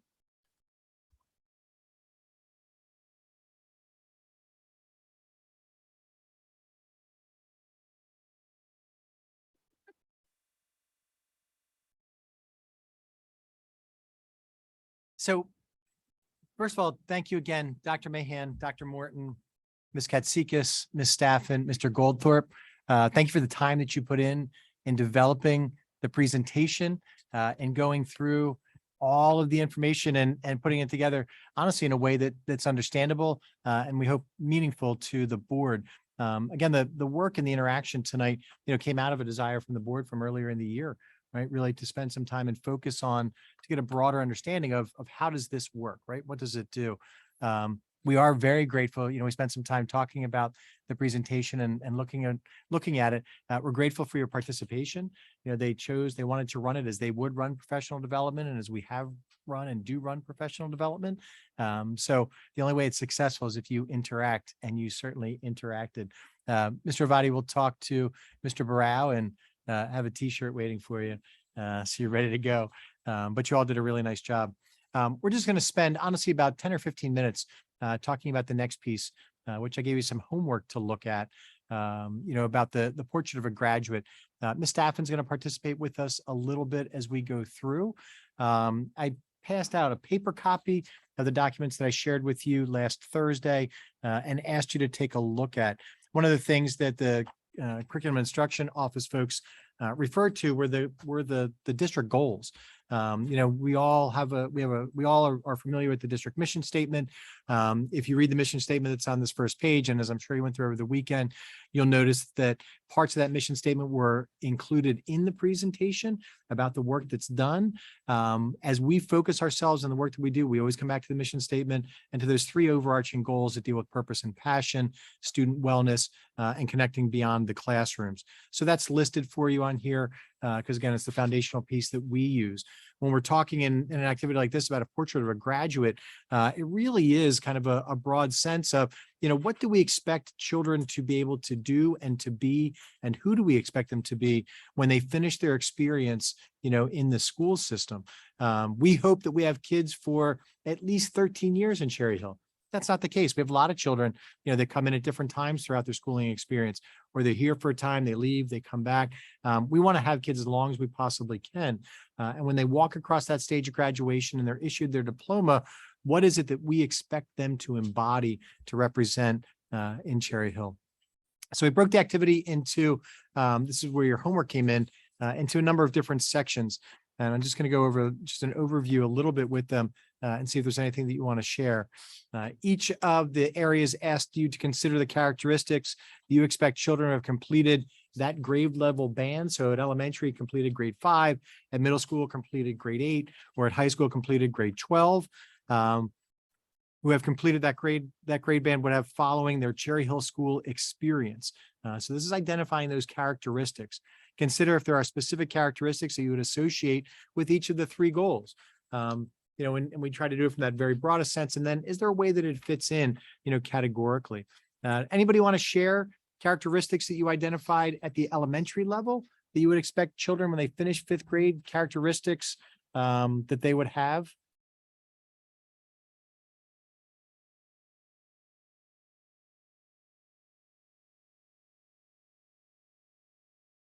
Ms. Fleischer? I put being respectful, principled, reflective, open mind. Empathetic. We're talking about grade 8 or grade 5? Grade 5. Grade 5. Grade 5. Okay. Oh, I'm sorry. Thank you. Well, then you didn't hear me do the wrong grade level. I put collaborative with a group, problem solving, engaged, fluent reader at grade level. I can't read my own writing. Writing with steps and planning and revising. That's some of the stuff that I put. That was the characteristics for just the top one. Nice. Thank you, Mrs. Fleischer. I appreciate that. And then how about, so we'll ask you at a later date to share things and we'll go a little bit deeper with it. But how about in each one of the three goals, is there anything that, in your mind for children as they finish 5th grade that you identified underneath purpose and passion, connecting beyond the classroom, or student wellness that really stood out for you? Sure, Mr. Avadia. I think for wellness for 5, for me, it was, has a support system, knows how to seek help within the school, at home, how to be a support to other friends, or classmates. So really, I was thinking, how important that is even at 5th grade to really have that system. It's great. Excellent. Thank you for sharing. Anybody else? Good. Ms. Elmer Stratton. For me, it's kind of similar to what Mr. Ovadio just shared, but for that 5th grader coming out, wanting to know that they really have a grasp on the foundation of how to be successful for the rest of their time in the district. Not necessarily maybe even as the rest of their time as a student, but just the foundation for in this district, they know where the resources are. They know what steps to take to learn more. They know how they're being graded and assessed. They know they have those fundamentals of how to be the best learner they can be, which I think is all taught across the standards of each subject. Excellent. Thank you. Mr. Mayor. Yeah, and to add on to that, also have at least begin to master the skills, not just in how to be a successful learner, but how to be a successful community member in their classroom, and how to more successfully navigate conflict, avoid conflict, which can be academic conflict. We're not necessarily talking physical, and how to be a productive contributing member of a project team of other students that's fully collaborative. Excellent. Thank you. How about let's transition up to 8th grade. So as you look at characteristics of children as they complete 8th grade, knowing that it builds on what we expect the kids to be able to do, that we expect them to maintain those things after 5th grade. So they spend 3 years in middle school, which again, there's a reason, which is a beautiful way to do it, where children are separated into a school for 6th, 7th, and 8th grade. As an educator, I've always firmly believed that the only time that children change more in their lives than they do in 6th, 7th, and 8th grade is from birth to 3 years old, in terms of the physical and emotional changes that they go through. So what do we expect kids' characteristics to carry with them as they leave 8th grade? Ms. Stern. So I have three, more defined learning interests. So they start to kind of shape where their strengths are and their interests are. I think exciting, the kid like to see them excited and looking forward to increased level of independence, freedom, and choice that they get in high school. More developed study and learning skills, organizational skills, and more understanding of their responsibility for their own learning.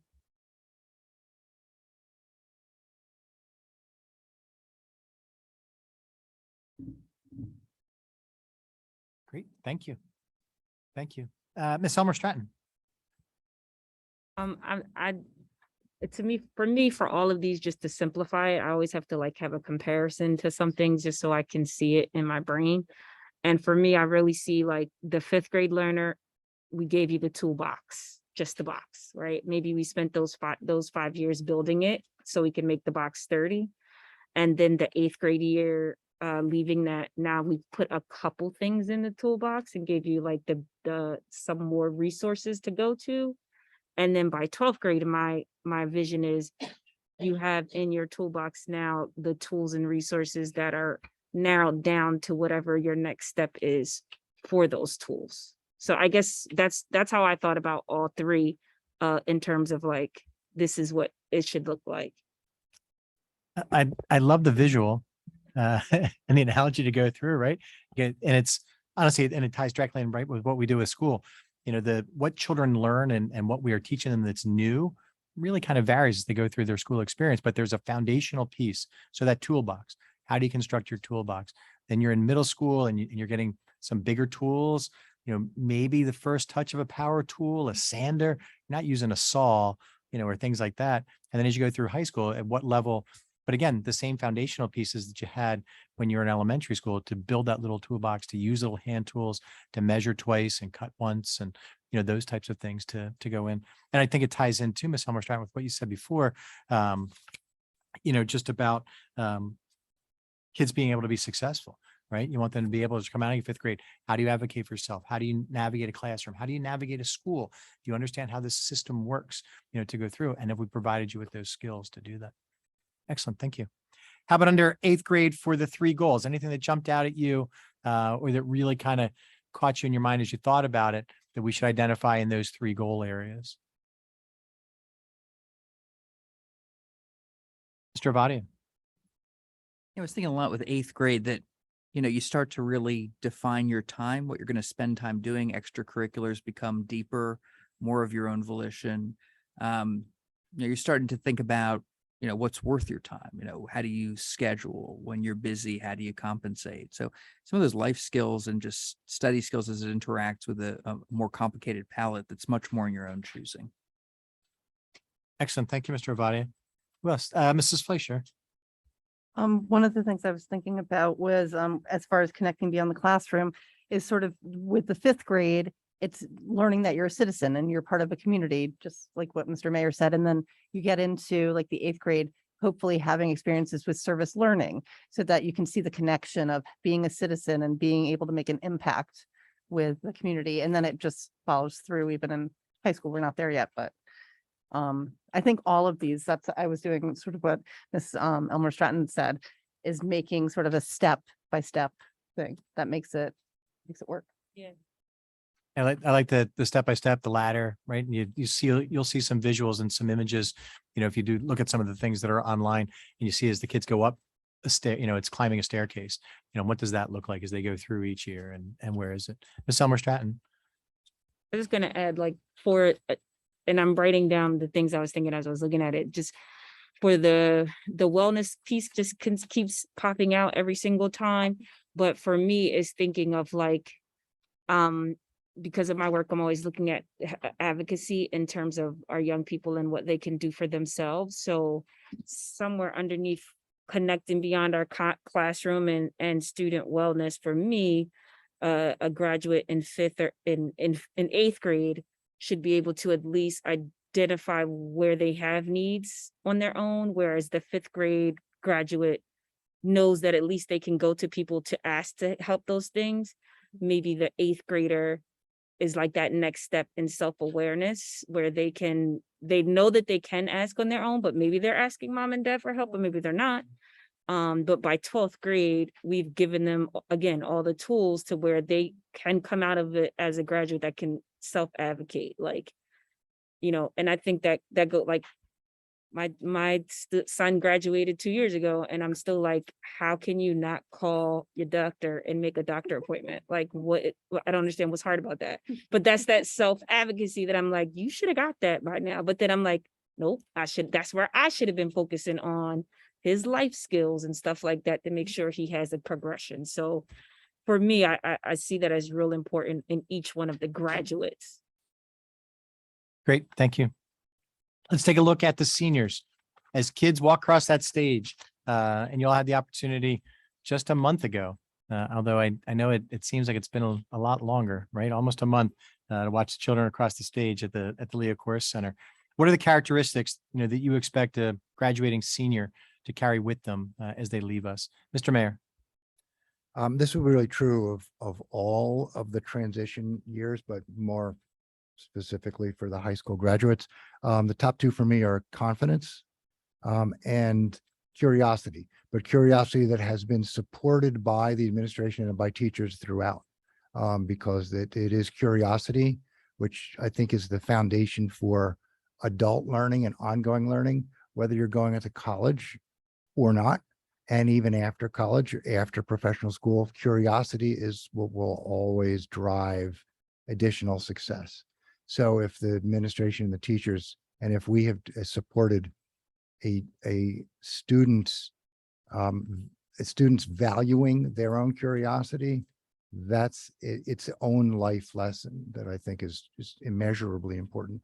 And confidence, goes without saying, that we hope that our graduates are confident in their decisions, confident that when they fail in their decisions, that's okay, that they've had now an opportunity to learn more and to grow in other ways. So those are the 2 that for me are just huge for high school graduates. That's great. Thank you, Mr. Mayor. Mrs. Fleischer. Just because I thought it was, I'm going to add a third C. It's confidence, curiosity, and critical thinking. I think that would be good. So we can do, the triple Cs for the high school graduates, because I think that's extremely important to be able to be critical in the thinking, and having confidence about doing that moves them forward. Excellent. Thank you. How about in those three goal areas, purpose and passion, connecting beyond our classrooms, student wellness, anything that, again, jumps out for you, Ms. Arroyo? I guess it could fit all of them, but I'm very big on building social capital and like networking. And so I hope that as they go through their entire educational career here, and as they meet people and families and other people that they might come in contact, mentors, coaches, that they continue to build that network so they could be successful moving forward. If there's a way to connect with somebody to get an internship, things like that, that they've been taught to network and build their social capital. Excellent. Thank you. Great skill, right, for a high school graduate. Anybody else, things that jumped out for you, Ms. Stern? This probably may either be too specific or maybe a little bit.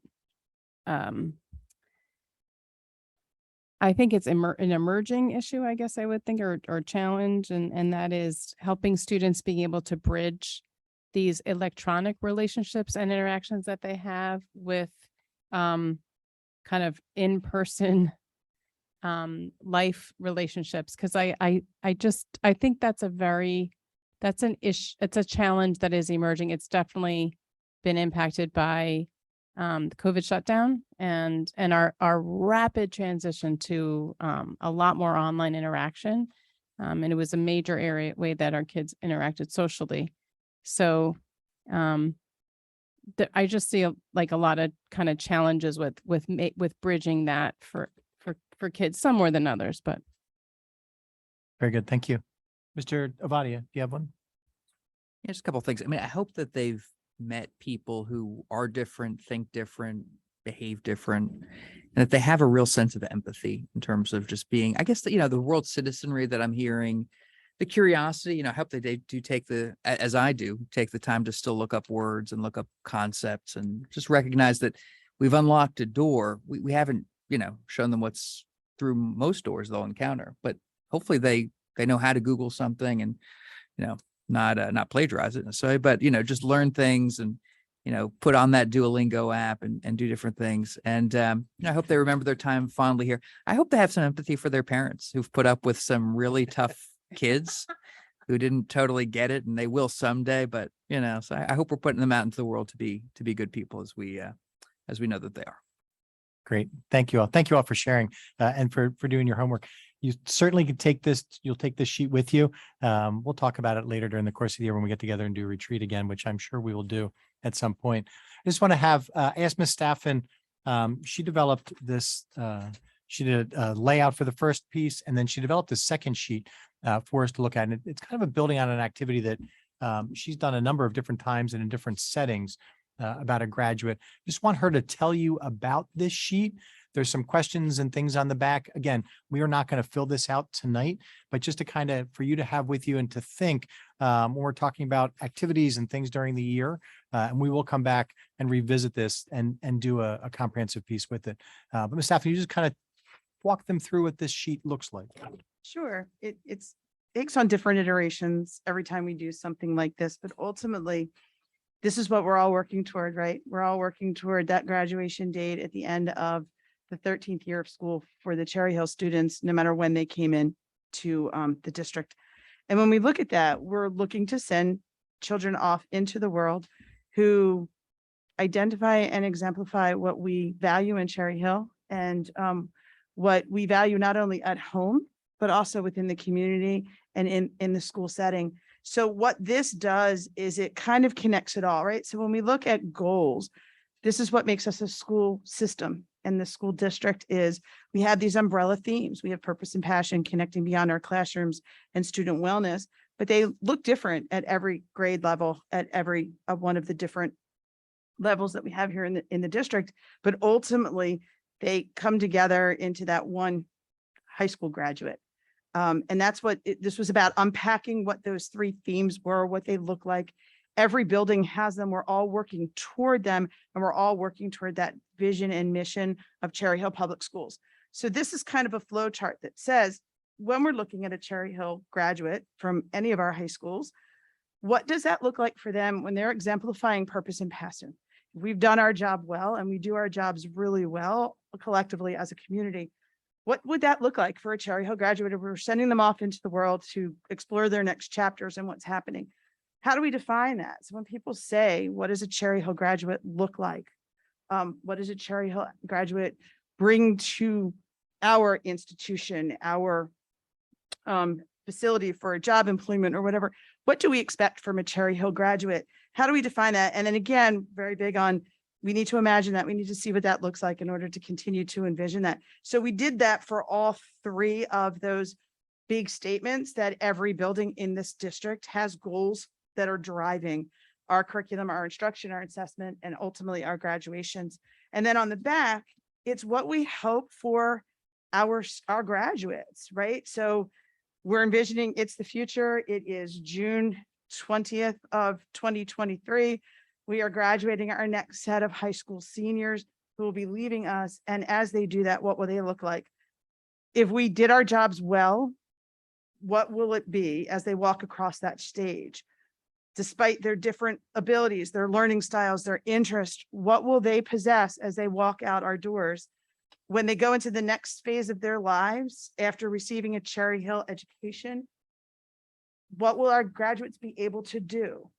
Words and phrases that will describe them, the vision and mission, and how they're represented in those children or young adults as they walk across that stage. And what do you hope that they possess and take with them and carry into their lives with them?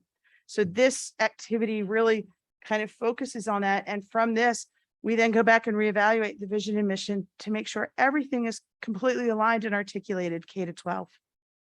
So that's what this document's for. Thank you, Ms. Staffen. I'll include board members, the document that we just passed out. You have the original one was in your folder last week. I'll include this one so you have it electronically as well. Spend some time, over the next couple of weeks thinking about it, right? What does that mean to you? It's a great time, as we do administratively, one of the best things that the administrative team does during the summer is planned, directed, and then sometimes forced reflection, right? As we want to tie all of those things together. So this is a great little activity for you. Like I say, at some point later in the year, when we're doing a retreat again or doing meetings such as this, we will revisit this and talk more about it because it's a good grounding, right, for who we are and for what we do. And especially as your role, as volunteer elected Board of Education members, this is what it's about for us, right? This is our prime constituency, are these children. This is who we serve. This is what we do. This is why your voices and the work that you put in is so incredibly valuable. So we really appreciate the time. Mr. Avadi, I'll turn it back over to you. Thank you. Thank you, Dr. Melange. Thank you to everyone who presented and facilitated and engaged tonight. I do this once a week if we could, but time being what it is, but I really do appreciate it. Thank you on behalf of the board. So we do have a need to go back to a second exec, which we'll do in a second.